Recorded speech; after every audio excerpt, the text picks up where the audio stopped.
স্বাগত এ সপ্তাহের অর্থনীতিতে। আজ কথা বলবো দেশের রাজস্ব ব্যবস্থা নিয়ে। আজকের বিষয় রাজস্ব নেতৃত্ব।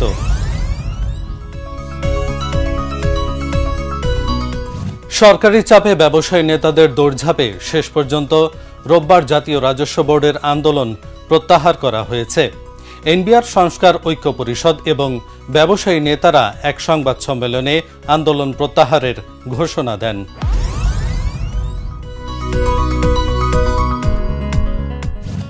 প্রতিবার বাজেট হয়, এনবিআরকে রাজস্ব লক্ষ্যমাত্রা দেয়া হয় এবং প্রতিবারই এনবিআর তা অর্জনে ব্যর্থ হয়।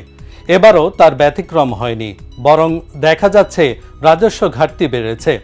সদ্য সমাপ্ত 2024-25 অর্থ বছরে জাতীয় রাজস্ব বোর্ড রাজস্ব আদায়ে লক্ষ্যমাত্রার চেয়ে অনেক পিছিয়ে পড়েছে। এ অর্থ বছরে 4.63 লাখ কোটি টাকা রাজস্ব আদায়ের সংশোধিত লক্ষ্যমাত্রার বিপরীতে রাজস্ব আদায়ে ঘাটতি হয়েছে প্রায় 1 লাখ কোটি টাকা। অর্থ বছরের শুরুতে মূল রাজস্ব লক্ষ্যমাত্রা নির্ধারণ করা হয়েছিল 4.80 লাখ কোটি টাকা। 3.70 লাখ কোটি টাকা রাজস্ব আদায় ধরলেও প্রাথমিক লক্ষ্যমাত্রার তুলনায় ঘাটতি দাঁড়ায় প্রায় 1.10 লাখ কোটি টাকা।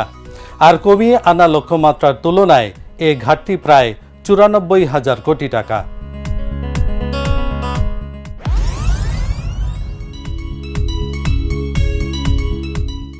সদ্য সমাপ্ত অর্থ বছরে রাজস্ব প্রবৃদ্ধি হবে 2% কিছু বেশি। এনবিআর এর পরিসংখ্যান বিশ্লেষণ করলে দেখা যায় গত 2 দশকে কোভিড আক্রান্ত বছর ছাড়া এত কম প্রবৃদ্ধি আর কখনোই হয়নি। মহামারীর প্রেক্ষাপটে 2019-20 অর্থ বছরে কোভিড পরিস্থিতির কারণে প্রবৃদ্ধি নেমে গিয়েছিল 1.96%।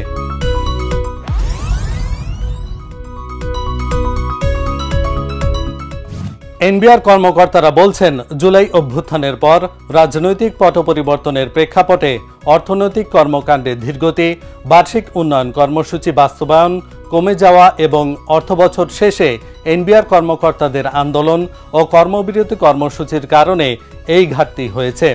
তবে জুলাই অভ্যুত্থানের কারণে রাজস্ব আদায়ে নেতিবাচক প্রভাব পড়লেও তা এতটা কমে যাওয়ার কথা ছিল না।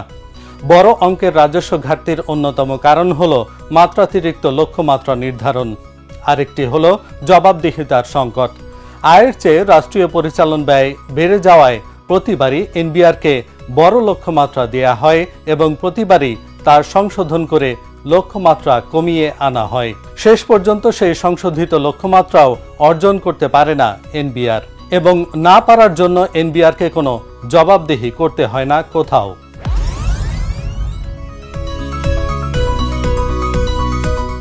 গত মে মাসের মাঝামাঝি থেকে বাজেটের মাস জুন মাসের পুরো সময়টায় জাতীয় রাজস্ব বোর্ডে অচলাবস্থা চলেছে। কেন্দ্রীয় কার্যালয় ছাড়াও দেশের সব শুল্ক কর কার্যালয়ে শাটডাউন কর্মসূচি পালিত হয়েছে। গত শনিবার ও রোববার তো কার্যক্রম একদম স্থবির হয়ে গিয়েছিল। এই আন্দোলনের ফলে চট্টগ্রাম বন্দর, বেনাপোল বন্দর, ঢাকা কাস্টমস হাউস সহ দেশের সব কাস্টমস হাউস ও শুল্ক স্টেশনে কাজ হয়নি। এতে এসব জায়গায় শুল্ক কর আদায় কার্যত বন্ধ হয়ে যাওয়ায় দেশের ব্যবসা বাণিজ্যে স্থবিরতা নেমে আসে। মে মাসে বিশ্বব্যাংক ও IMF এর শর্ত পূরণ করতে জাতীয় রাজস্ব বিভাগ বিলুপ্ত করে প্রজ্ঞাপন জারি করে সরকার।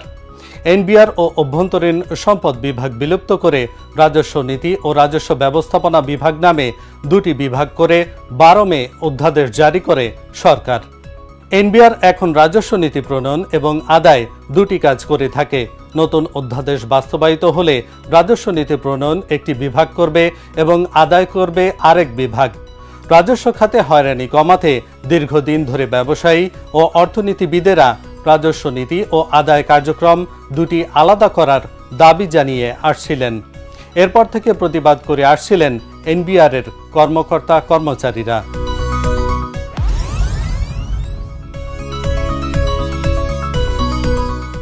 এনবিআর কর্মকর্তাদের আশঙ্কা, নতুন অধ্যাদেশ বাস্তবায়িত হলে পুরো রাজস্ব ব্যবস্থায় নির্বাহী বিভাগের নিয়ন্ত্রণ কায়েম করা হবে। একটি পেশাদার সংস্থা হিসেবে স্বাভাবিক প্রত্যাশা এই যে রাজস্ব খাতের নেতৃত্ব আসবে রাজস্ব খাত থেকে। রাজস্ব খাতের অভিজ্ঞ লোকেরাই এ খাতের চ্যালেঞ্জগুলো বুঝতে পারেন। নতুন অধ্যাদেশের পরিপ্রেক্ষিতে কর ও শুল্ক ক্যাডার থেকে যে 16 জন কর্মকর্তা এনবিআর-এর সদস্য ছিলেন তাদের অবস্থান নিয়ে অনিশ্চয়তা তৈরি হয়েছে। এনবিআর সচিব পদমর্যাদার যেসব পদ ছিল সেগুলোর ভবিষ্যৎ কি তা নিয়েও কোনো সুনির্দিষ্ট কিছু বলা হচ্ছে না। এনবিআর কর্মকর্তাদের সংখ্যা, তাদের পদোন্নতির সুযোগ কমে যাবে। এনবিআর-এর বিলুপ্তির পরিপ্রেক্ষিতে সাবেক ও বর্তমান কর্মকর্তারা মনে করেন এই সংস্কারের ফলে রাজস্ব খাতে প্রশাসন ক্যাডারের আধিপত্য বাড়বে, সীমিত হতে পারে শুল্ক কর কর্মকর্তাদের সুযোগ সুবিধা। বিষয়টা নিয়ে সরকারকে আরও ভাবতে হবে। ব্যবসায়ী নেতারা এনবিআর-এর রাজস্ব নীতি ও রাজস্ব ব্যবস্থাপনাকে পৃথক করার সংস্কার উদ্যোগকে স্পষ্ট সমর্থন জানিয়েছেন।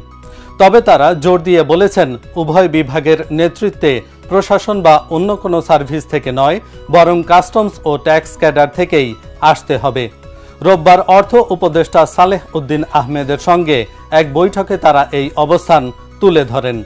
এনবিআর ভেঙে দুটি বিভাগ করার উদ্যোগটি ইতিবাচক, তবে দুটি বিভাগের কার্যক্রম পৃথক হলেও তাদের মধ্যে সহযোগিতা ও সমন্বয় থাকা জরুরি। অর্থনীতিবিদ, ব্যবসায়ী এবং রাজস্ব সংশ্লিষ্টরা মনে করেন রাজস্ব বিভাগের অভিজ্ঞ জনবল এই দুটি বিভাগেই নেতৃত্ব দিলে এই ব্যবস্থাপনার দক্ষতা বৃদ্ধি পাবে এবং সরকারের রাজস্ব আদায় কার্যক্রম আরও সুষ্ঠু ও কার্যকর হবে।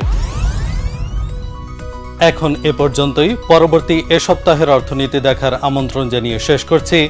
ধন্যবাদ।